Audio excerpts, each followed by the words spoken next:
السلام علیکم، بسم اللہ الرحمن الرحیم، اللہم صلی اللہ محمد و علی آل محمد وبارک وسلم۔ میرے بیٹے کے استاد، میرے بڑے بھائی، میرے بڑے والد آج رضا الہی سے فوت ہو گئے ہیں۔ نام ان کا ہے نعمان مسعود۔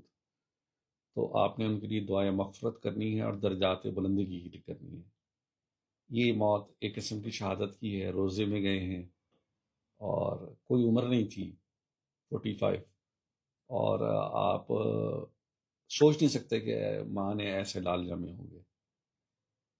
پنجابی کا لفظ ہے، مثلا پیدا کیے ہوں گے۔ اتنے خوبصورت انسان، اتنے قابل انسان، جاب بھی کرتے تھے، پڑھاتے بھی تھے، اور میرے بیٹے کو تو انہوں نے مجھ سے زیادہ پالا ہے۔ تو میری آپ سے ریکویسٹ ہے کہ آپ ایک ایک دفعہ سورۃ فاتحہ اور 3 مرتبہ سورۃ اخلاص پڑھ کے ان کے درجات کی بلندی کی دعائیں فرمائیں کہ نبی کرم صلی اللہ علیہ وسلم خود آئیں ان کی قبر انور میں۔ یہ میری آپ سے ریکویسٹ ہے۔